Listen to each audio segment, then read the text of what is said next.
오늘은 23장이 로 여전히 사도 바울이 이렇게 저렇게 끌려가면서 로마 가기까지 여러 가지의 재판을 받는 그런 부당한 재판을 받는 모습에서 사도 바울의 지혜를 볼 수가 있습니다. 그래서 오늘 22장 30절은 그 사건을 계기를 이야기한 것이고 23장 1절부터 사도 바울의 지혜의 모습을 전체 주제를 지혜라 했으면 좋겠고 1절부터 이제 본문에 나온 대로 5절까지는 대제사장과의 논쟁이고 그 다음에 6절부터 마지막 절까지는 사두개인과 바리새인의 논쟁을 이야기입니다. 먼저 30절 크게 읽겠습니다. 우리 한비정 학생들도 크게 읽어주세요. 시작.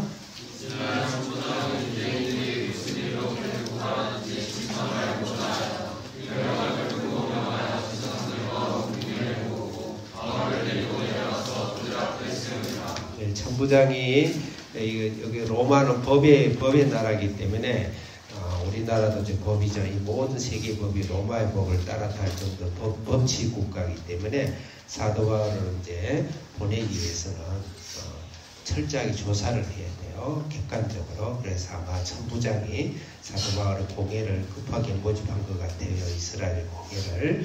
23장 1절 크게 읽겠습니다. 시작.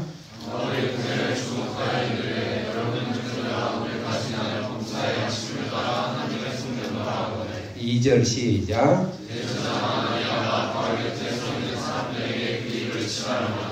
1절에서 우리가 사도 바울을 통한 우리 교훈이 무엇인가를 묵상을 좀 한다면 사도 바울은 오늘까지 범사에 양심을 따라 하나님을 섬겼다 그랬습니다.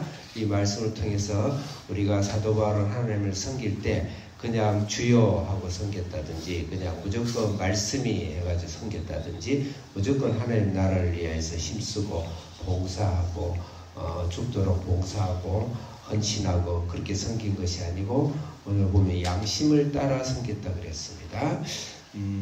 그래서 우리가 신앙으로 전체를 대신하려 하지 말고 반드시 신앙이 있으면 양심의 발달이 있어야 됩니다. 양심의 성령의 양심의 성장이 있어야 돼요. 하나님의 말씀과 하나님이 계시하시고 하나님이 인도하시고 또 하나님께서 해야 될 일을 우리의 양심 속에 말씀을 주시는데 양심을 열어가야 돼요. 10년 20년 신앙생활 해도 양심을 닫아놔놓고 모든 말씀이 양심을 겉으로 물타기 하듯이 담 넘어가듯 넘어가 버리면 안 된다.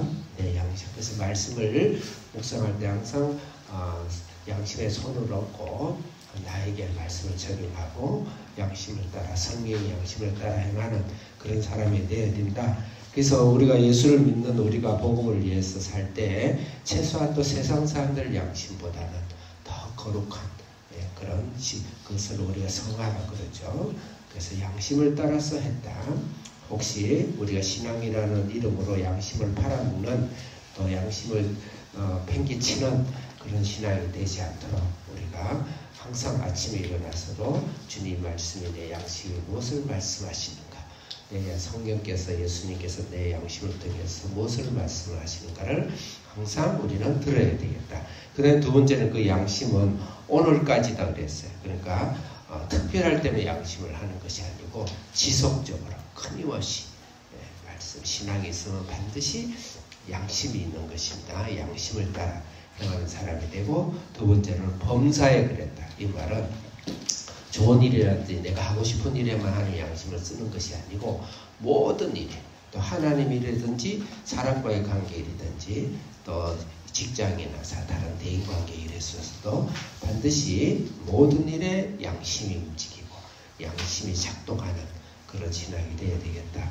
참 사도 바울이 멋있는 분이죠. 그 사도 바울과 반대되는 사람이 있습니다. 금방 2절 읽었는데 아나니아 3절 크게 읽겠습니다. 시작.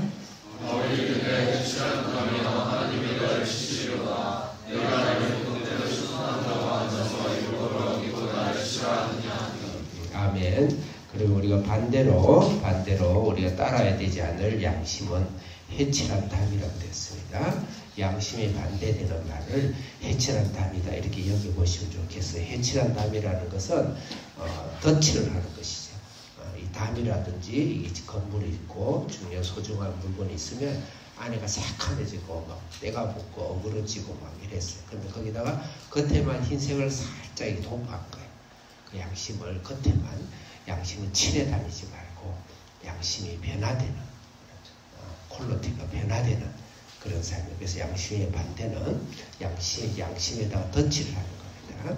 덧칠을 해서 보이는 그런 사람이 되지 않도록 우리 교훈으로 우리가 적용을 해야 되겠다 이렇게 생각하고 여기서 그 다음에 이제 몇 절이죠? 내가 잘 안 보이네. 3절 읽었죠?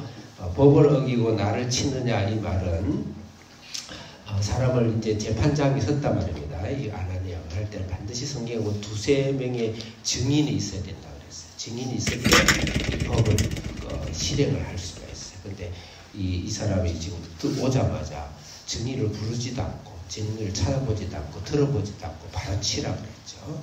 그래서 그런 부분을 가지고 너가 율법을 가지고 나를 어기느냐 이렇게 했습니다. 4절 크게 읽겠습니다. 시작. 네, 5절 읽겠습니다. 시작. 사도 바울의 거기까지 진면목이 나오는데 대제사장이 그러니까 옆에서 네 대제사장이 이럴 수 있냐니까 사도 바울이 알았는지 몰랐는지 모르지만 대제사장인지 몰랐다. 대제사장이 우리 백성의 관리인데 성경에도 관리한테는 대들지 말라 그랬다. 이래요. 그래서 사도 바울이 내 생각에는 알고 그랬는지 모르고 그랬는지 모르지만 사도 바울이 약간 비겁한 행동 같죠. 그게 아니고 전략이죠. 그래서 우리 복음을 전할 때는 말씀과 성령의 능력과 함께 사람의 지혜와 준비와 계획이 있어야 돼요. 여러분 우리가 아침에 일어나면 무조건 주여 믿습니다 이렇게 하면 안 되고 아침에 큐티를 하고 나면 반드시 오늘 하나님 무슨 일을 해야 될지 나의 인성을 통하고 나의 지혜를 통해서 계획을 세우고 플랜에 의해서 삶을 사는 그런 사람이 반드시 돼야 됩니다. 무조건 일사만사 신앙 하나로 그렇지 않습니다. 신앙은 반드시 양심이 변화되고 지혜를 변화시킨다. 그래서 6절 읽겠습니다. 시작.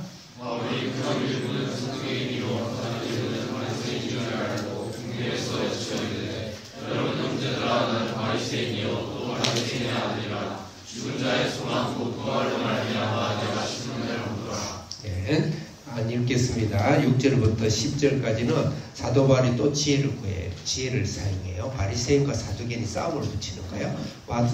사두개인은 그래도 말씀을 연구하는 사람이니까 회칠한 무덤이지만 말씀을 갖고 있어요. 더러운 말씀을 갖고 있어요. 본인들이. 그래가지고 부활이 있다 그러고 생명이 있다 그래요. 근데 사두개인은 완전 세상으로서 그 로마가 이렇게 대제사장을 임명해요. 뇌물을 받고 완전 세속적이고 물력적이고 탐욕적이고 세상을 따라가는 그냥 세상 사람과 똑같은 그리스도인 그 둘이를 싸우는데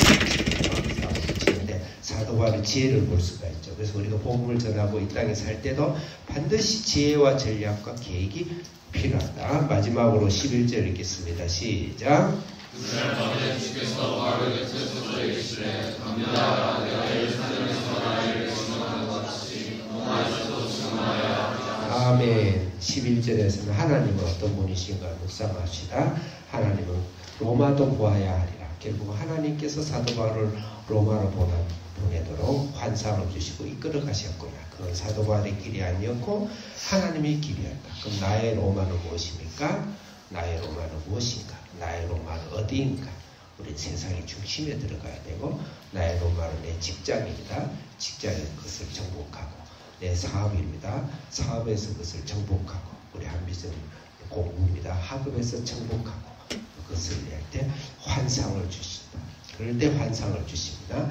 우리는 이 환상은 특별 계시를 말하는 게 아니고 우리 속에 꿈으로 또 하나님께서 말씀으로 음성으로 주님께서는 로마를 향해서 주신다. 말씀은 단지 내가 돈을 많이 벌어라. 나는 성적을 얼마해라.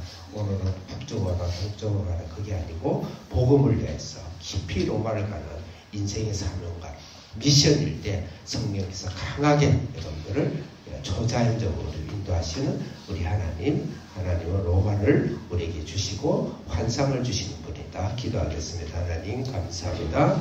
오늘도 로마를 보아하는 하나님의 메시지 안에 우리가 깊이 있게 실력과 영성과 지혜를 가지고 들어가게 해 주옵소서. 예수님 이름으로 기도합니다. 아멘.